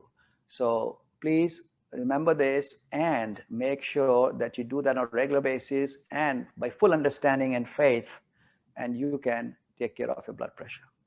Even if you don't end up eliminating pills because you're not doing them as good as it should be done, you're at least bringing your blood pressure down nicely and getting rid of at least 1 or 2 medications. All right, the next chapter, the next thing that we talked about was to, how about the cancers? Now, there are factors that predispose you to cancer. There are some habits, for example, smoking, alcohol, improper diet, inactivity, overweight, unsafe sex by giving you herpes, pollution in the air. Unfortunately, some places you do control, some places you don't. Solid fuels, fortunately, you guys are not using it, but people in villages are using it. And the contaminated injections that your doctor may give you in the hospitals. These account for about 1/3 of the cancers. So if you take care of that and be careful about that, but these 9 factors, you can lower your chance of getting cancer by 35%. Now, this is another study which said that if your diet is prudent, which is what we recommend, and your BMI is less than 30, and you exercise at least 3.5 hours per week, and you don't smoke, you can lower your cancer risk by 35%. So what are the risk factors? As you get older, your chances of getting cancer get higher. If you drink alcohol, you have a higher risk of getting cancer compared to somebody who doesn't drink. If you smoke, you have a higher risk of cancer. If your diet is poor, your risk of cancer goes high. If you're overweight, your risk of cancer goes high. If you take hormones, your risk of cancer goes high. If there are carcinogens, chemicals in your neighborhood or environment, your risk of cancer goes high. Sunlight, now to Indians, it should not be much of a problem. It's mainly a problem in the Western race. Exposure to sunlight, because their melanin content is low, they are predisposed to skin cancers. It's rare in India. Radiation, for those who live closer to radiation plant or the radiation that comes in the atmosphere, or for those involved in professions where radiation is held, for example, in radiotherapy departments or X-ray departments, you have to be careful about radiation. And chronic inflammation in the body predisposes you to cancer. And if you take immunosuppressive drugs, for example, some people take immunosuppression for rheumatoid arthritis or some systemic lupus arthritis, it predisposes you to cancer. You have to have a cancer prevention plan. First, you have to know yourself. For example, you have to know what health habits you have that are predisposing you to get the cancer, or what profession you have. Do you work with radiation, or you work in a nuclear plant? You have to know yourself. You have to know your family history. If your family has a risk of cancers, your risk of cancer goes high. And then you determine your risk, and you have to do regular checkup with a physician. And for certain cancers, there are some screening tests recommended, and we're going to talk about that. Now, regular screening is recommended only for 6 types of common cancers. In the woman, there are breast cancer, cervical cancer, and uterine cancer. Breast cancer is increasing in incidence in India. It's very high in the US. And cervical and uterus cancers are present in the US, but very high in India. Lung cancer, both men and women, and colon cancer, men and women, and prostate cancer in men. For these 6 types of cancers, there is screening that is recommended, and we'll go through that. For the breast cancer screening, if you're age 40 to 45, recommendation is that you can get an annual mammogram if you want to. It's optional. But after 45, you must have it on an annual basis. So all sisters and mothers listening who are 45 and over, please make sure that you get your annual mammogram once a year till the age of 54. And after the age of 55, you need it every 2 years. If you have not had a mammogram and you're in this age group, I urge you to please get it, because early detection of cancer with a mammogram is a sure shot way of completely eliminating breast cancer and having a normal lifespan by eliminating cancer by catching it early. The cervical cancer incidence is high in India, and some of it is related to multiparity, although that's not an issue these days. In the olden days, when people had lots and lots of children, it predisposes you to cervical cancer. You should begin screening at age 25. You should consult a gastroenterologist. If you have HPV test available, then you should do it every 5 years. If not, in most places in India, they can do a pap smear test every 3 years. And what that means, you don't need to know. You basically, if you're 25 and over and you're a woman, please consult a gastroenterologist or a gynecologist and ask him to screen you for cervical cancer and give you a plan of screening every 3 to 5 years. The colon and rectal cancer, again, the screening begins at age 45. Consult your gastroenterologist or physician. You can either have a colonoscopy or a stool-based test, depending upon what's available. And the recommendations vary according to risk. So consult with gastroenterologists, but make sure that after the age of 45, you should have this question addressed at least once. The uterine cancer risk begins after menopause in women. And if you have any unexpected bleeding or any spotting, you should consult the gastroenterologist, your gynecologist, and they can do proper exam and eliminate the risk or make the diagnosis of uterine cancer. Lung cancer screening, if you are a smoker, current, or former smoker, but you quit less than 15 years ago, or you smoked for at least 30 years a pack a day, you should get annual lung cancer screening with low-dose CT scan. Chest X-ray is no longer recommended, and low-dose CT scan is recommended because it does not give you much radiation, and you should do it on a yearly basis after quitting smoking, because this is the only way you can detect early lung cancer. And early lung cancer in smokers and ex-smokers is completely treatable by resection. For the prostate cancer, there's a recommendation that you should have at least a rectal exam or a PSA after age 50, but the pros and cons are really not clear. So this is a discussion that you should have with your physician if you're worried about prostate cancer, and the decision really is individual, but there are no hard and fast recommendations for prostate cancer. So that was about cancer prevention and cancer screening that I summarized. So now I'm going to go ahead and conclude with what we learned. So one thing we learned, and Swamiji keeps emphasizing every day, if you have an inactive body and an overactive mind, you're going towards illness. How do you make your body active? By doing yoga. How do you make your mind less reactive? By doing pranayama and meditation. So make your body active, quieten your mind with pranayama and meditation, and you move towards wellness. So please remember that.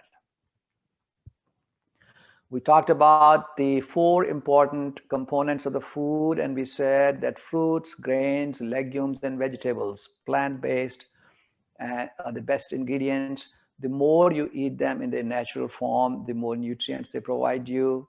And grains, we talked about whole grain and not processed grains. And we talked about fruits and vegetables in abundance, and legumes for protein. And we talked about how these 4 components provide you all the nutrients that you need for a healthy living. We also talked about how to eat. We should eat mindfully.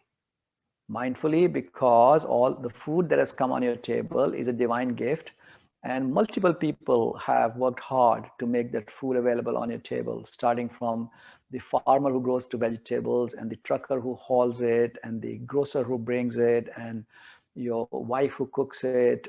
All that you have to be mindful of. And chew at least 30 to 40 times each time, because when you switch from processed food to whole food that we're talking about, you have to chew more, because the longer you chew, the more you increase the surface area of the food and break it into small particles that are easy to digest. And the longer the food stays in the mouth in the process of chewing, its temperature comes closer to the body temperature, and saliva mixes with it properly. And the saliva contains the amylase, which 30 to 40% of the digestion of this fiber and this fibrous food actually begins in the mouth. If you just gulped it down, you denied yourself a third of the digestion, and then you will have indigestion, flatulence, and abdominal distension that you get. And that is what people complain when they initially start whole food plant-based diet. Doctor, I started this diet that you told me, but I'm having these problems. Yes, because you are not chewing the food. You have to eat slow and chew minimum 20 minutes. We talked about 20 minutes. Why? Because the signals that go from your stomach, the satiety signal that your stomach is full, you don't need to eat anymore, takes 20 minutes to reach your hypothalamus. So if you keep on putting food in your mouth and in your stomach fast, the satiety center is not going to be activated. You will not know that you're full, but then you're going to get abdominal pain, because the first signal of satiety reaches in 20 minutes. Before 20 minutes, your mind, your hypothalamus cannot tell you that you're full. And stomach doesn't tell you you're full. Why? Because stomach is of like a bag, and it is very distensible. You can increase the size of your stomach 2 to 3 times. And that is how you've seen how in eating contests, people can eat 200 hot dogs and 100 hamburgers, because you can keep distending your stomach. It'll not give you the satiety feeling because you're doing it in less than 20 minutes. So do not spend less than 20 minutes on any meal. Eat your meals at regular times, because we talked about in our circadian rhythm lecture that all the organs have a time when they become active and the time when they rejuvenate and recover.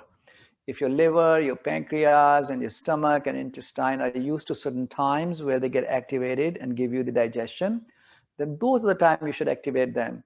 If you make them work extra hours other times, then your digestion becomes irregular. It's exactly the same way. If you have regular hours, working hours, if somebody tells you, no, now you do night shift, no, tomorrow you do the early shift, and they keep changing your shift, how upset you will be.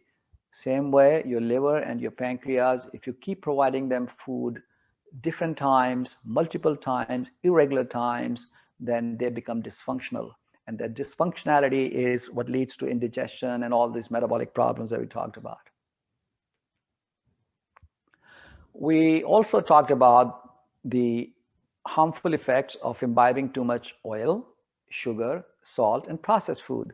And all these 4 components, though now may be very tasty to your tongue, are taking you towards illness.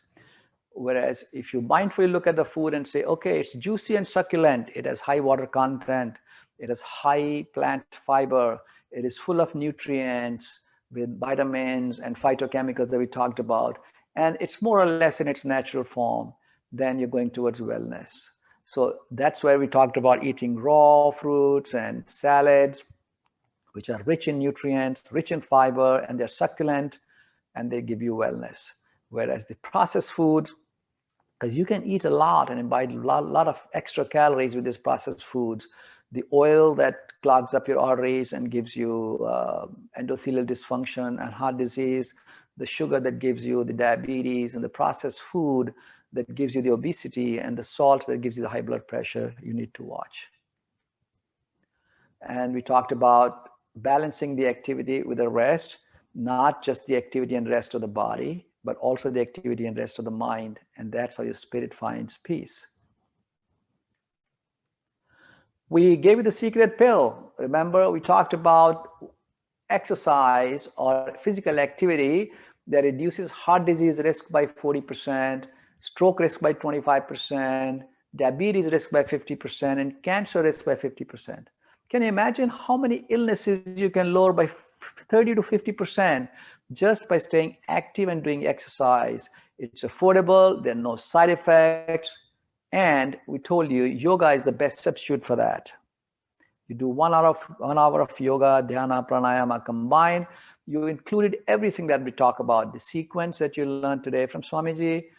Make your own sequence, as he said, whatever you prefer, but make sure that you give yourself an hour a day. If not in the morning, then in the evening, preferably in the morning if you can afford to.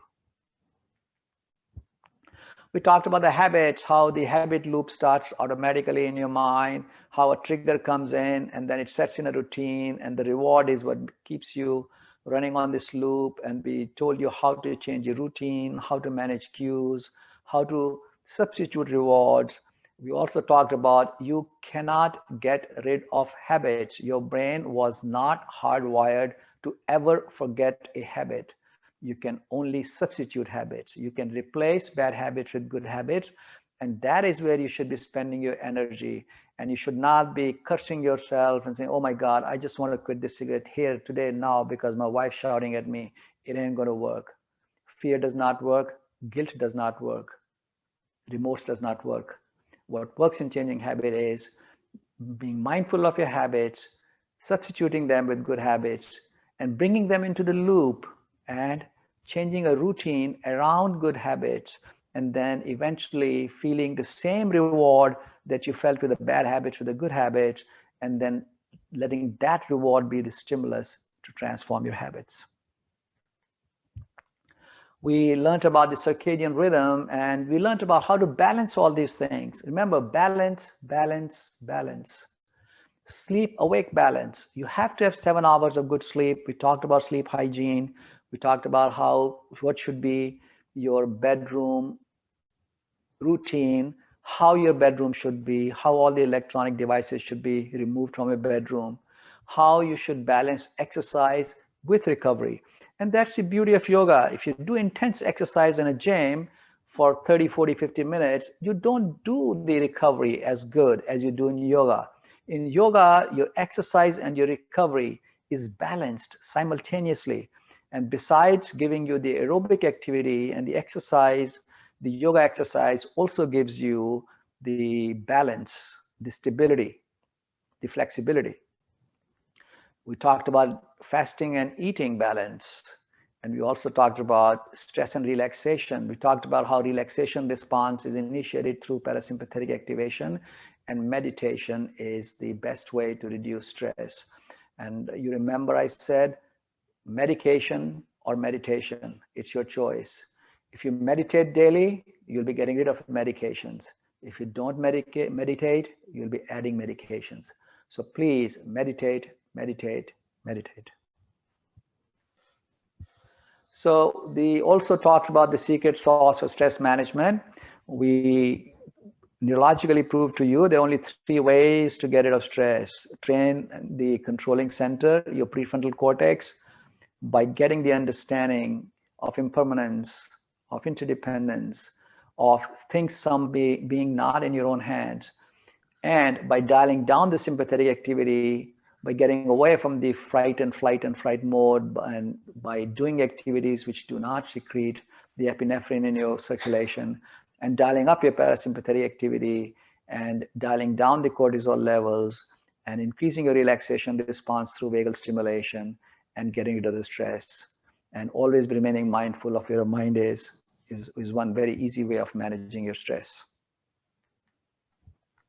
And then we gave you these 9 practices, and I told you that we classified them in such a way that gratitude, self-compassion, self-rejuvenation is something you can do on a daily basis in 3 to 5 minutes in the morning as you wake up. Yoga, pranayama, meditation, you already have a beautiful routine Swamiji gave you, 1 hour every day, no compromise. And then your weekend or sundry activities at other times are volunteering. Volunteering, please pick up some way to volunteer. There are many ways to volunteer. If you're an engineer, you can teach somebody math. That's intellectual volunteering. If you're a rich man, you can donate. That's financial volunteering. If you have certain skill, you're a carpenter, you can teach somebody how to do woodwork. There are many ways to volunteer. And we talked about the benefits of volunteering. We talked about the helper's high, how volunteering improves your health. And then we talked about connecting, the social connectedness, how important it is to stay connected, especially as you get older, because your social connections fray at the edges. People of your age die, or they become infirm, or they become invalid, or they become deaf, or they cannot see, they cannot drive. And the children and the grandchildren may not have too much interest in talking to an old man or a woman. So you have to be connected in like-minded groups and being connected to people who share your values, and that gives you tremendous health benefits. We talked about belonging, and belonging is really best is to a spiritual organization if you can, if not to a non-spiritual like Lions Club or Rotary Club, or any of those places where you get together with like-minded people to serve and love and connect and commiserate, and also go out and have your skill being distributed to people around you. And that gives you the wellness in life. So thank you very much for listening. May you all be well and happy. And this is all I had to share. But before I end, as always, we are going to do our 2 minutes of this practice. And the reason I keep doing this is because if you're too busy and you don't have time to meditate 20 minutes a day, which we recommend, at least in the morning and evening, if you can set aside 5 minutes, sit in a corner, as Swamiji said, mone bone kone, sit in solitude, stillness, silence. That's important. And then focus on your breath. Feel your breath going in, feel your breath coming out. Let the thoughts come in, let the thoughts go away. Don't invite them, don't reject them. Don't do anything. Just if a thought comes in, label it thought and move on to the breath. If a feeling comes in, label it feeling and move on and be with breath. If you feel a sensation in the body, don't attend to it. Just say it's a sensation, move on, go to the breath. When you do this practice and keep your mind again and again to breath, you will realize that there are only 3 things that give you pain in life, and all 3 will be under your control. The only 3 things that give you pain: the thoughts, the feelings, and sensations. And that's a very simple way of learning to control them. So I will ask Anirbanji to time us now, and we're going to do 2 minutes of self-rejuvenation time together. Anirbanji, can you let us know when you're ready? Yes, doctor. We can start the time now.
It's time, Doctor.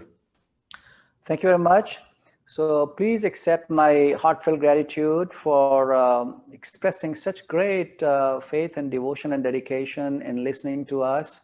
I hope that I was as candid and as useful as you thought I should be. And I'm sure that in doing what I did, I may have made some mistakes. And if I did, I accept my responsibility for that. Because like you, I'm also on this journey from lower truth to higher truth. So maybe I'm also a learner and beginner just like you, but I enjoy this wellness program. I enjoy because this is how I learned it and this is how I share. And if I did something that offended you, or if there is something that you disagree with, please accept my apologies. My heartfelt thanks to and my gratitude to Swamiji, the inspiration behind all this. If it wasn't for his inspiration and his backing and his support on a daily basis, he literally holds my hand and he walks with me. And it's so beautiful being a 5-year-old with Swamiji. That's how I feel like. And my grateful thanks to Anirbanji and Subratoji and Nareshji, the 3 tireless workers of this program. I just come here and lecture honestly, and that's no big deal. What I provide to you, it doesn't need much effort on my part, but they work tirelessly to make this happen and reach you. And their game is changing every time. Now they're adding more countries and more people and taking more responsibilities and more expense.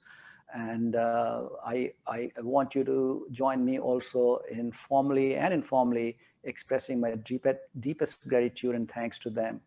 And now I hand over to Anirbanji. Thank you, Dr. Sushil. It was as always, very invigorating and knowledgeable, and as some of the participants have sent their videos to us, and they have said that the ideas what you have shared have opened new thoughts and new avenues for them, and thereby making them much more capable in their daily lives. So I would now request Swamiji to take the proceedings and close it. So we are at 7:46. I think we have a couple of slides and a nice presentation in the end. So please be there. We have a good number of participants. Please be there. As I mentioned earlier, that till 8 o'clock, please be available in this session, so that since this is the last session, or as we say, it's a new beginning. So over to you, Swamiji, to take it forward. Namaste. It's a great learning together. Journey from I-ness to we-ness. Journey from illness to wellness, replacing that I with W-E-V becomes wellness. This is what we have been doing for the last 1 month together. As rightly mentioned by Dr. Sushil, we are also learning. And the external science, which keeps on changing, and we also keep on learning. There is nothing permanent outside, everything is changing, dynamic, there is nothing constant. There is only one thing which is constant, which is eternal, Atman, Brahman, Bhagavan, God, Ishwar, Jesus, Allah. As rightly mentioned by Dr. Sushil Sharma, it is journey from outside within for all of us who are normal human beings, but there are some established souls, Siddha Purushas, Avataras, Bhagavan, who are from inside out, because they are established in the real self. They spread it around. They just live for Loka Kalyanartha, for the welfare of the society, for the welfare of the mankind. Let us keep on learning the things in the external world, keep ourselves updated. That's where IWSP lifetime. about which Anirbanji will be mentioning in detail. I request all our IWSP esteemed participants who can come on live, please put on your videos on, keep yourself muted and listen to few more announcements from ceRIMed team. I have been enjoying this noble service, as I said, Shiva Bhave, Jiva Seva, Ramakrishna Mission Kankal Haridwar, a charitable hospital, 200 bedded charitable hospital, working, serving the humanity since 1901, founded and established by the direct disciple of Swami Vivekananda himself, namely Swami Kalyanananda, in the year 1901. A begging monk, a monk without a single penny, came all the way from Kolkata to Haridwar to follow his words of his Guru and serve the humanity. Swami Vivekananda told Swami Kalyanananda, go and serve the people in Uttarakhand. Haridwar, place of pilgrimage, doesn't have much facilities there, medical facilities. Go and serve in the field of medicine. Following the words of the Guru, that great soul, Swami Kalyanananda, came and started a medical center here. Now it's a 200 bedded multi-speciality charitable hospital which has 24/7 emergency ICU, operation theatre, all the specialities, and recently we started a new dialysis center led by our senior Swamiji, Swami Nitya Shuddhanandji, who is the secretary of this Ramakrishna Mission Haridwar, and always guided by our headquarters, Ramakrishna Mutt and Mission, Belur Mutt, by many great senior monks and the administration monks like General Secretary Maharaj, Assistant General Secretary Maharaj, Vice President Maharaj, President Maharaj. With the blessings right from Bhagavan Ramakrishna, Sri Ramakrishna, Swami Vivekananda, Ma Sharada Devi, and all the great souls, and with the loving support of great donors who are working for the welfare of the humanity, we are able to serve. So as a part of service, Ramakrishna Mission Haridwar is joining hands with ceRIMed to run this online program for wellness, for which again Dr. Sushil Sharma, being a devotee of Ramakrishna Mission, Maryland, Washington DC, has joined. So this is in brief about the purpose of this IWSP. Let us remember the great ideal, renunciation and service. Let us work together for the wellness of all by practicing wellness for ourselves. Jai Ram Krishna, Namaste, over to Anirban. Thank you, Swamiji. Thank you, Dr. Sushil. Maybe a few words from Dr. Subrata and Naresh before we go to the next a few announcements for the future of the program. Naresh, you have been practicing yoga along with Swamiji and demonstrating the yoga. So something from your side? Yeah, thank you, Anirban. So, yeah, sorry if, in case if I made some mistakes in my practice. I'm not a guru, but I'm just following Swamiji, whatever he's doing it. There could be some mistakes. I'll keep improving. So if there is any mistakes I made, please forgive me. A few more things. There is a couple of sheets which we have requested to fill. That's called PWS, and then one more is good practice sheet. I just re-forwarded the sheets in WhatsApp group now. We will also send an email. That is very, very important. We need to fill it. We need to fill it before start of the program or start of the program and end of the program. That is where we will be able to track not individual, as a group, how the wellness is progressing. So please fill that. I have put it again. And then one more thing, IWSP life will start from tomorrow, like already be told. Every alternate Sunday morning, please join. Also, every alternate Sunday evenings, we'll have a ceRIMed talk. Different eminent doctors will come and talk for an hour about different subject on health, different segments of health. Please join. So that will help. Fourth one is, please inform all your dear and near to join this program. That is very, very important. If you get benefited, then you cascade it to many other people. Let everybody get benefited. We have, we have increased our, back-end support team, so we can run multiple sessions also going forward. Please inform everybody to join. That is very, very important. Yeah, that's all, Anirban. Thank you so much for listening. And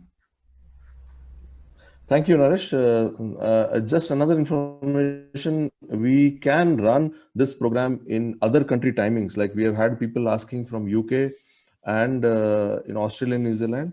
In case anybody can connect back with us and tell us that if there's a group of around 50 to 60 people, we can run this program according to their timings also.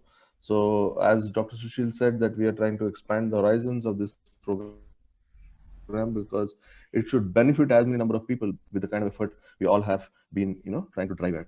So, Dr. Subrata, with your some closing statements from you. Yeah, actually, this is such a wonderful journey we are taking together. I don't want to bore you telling what we learned, rather, what I felt about this wellness program in two lines. I saw the integration, the dynamic integration of the modern science is evolving. With the Sashat began, which our ancient wisdom has collected, this amalgamation made such beautifully, and that's what Swamiji kept telling, is not wellness, it's Shwastha.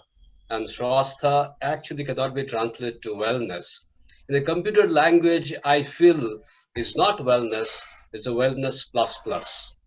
So that's where I see is the beauty of this integration and expect everybody to understand, practice, realize, and get benefited.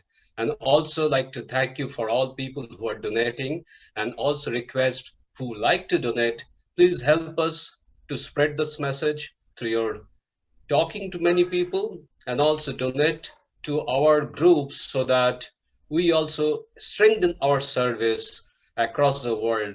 As Anirban said, we want to extend our service to many places. For that also your donation is going to help us. Thank you.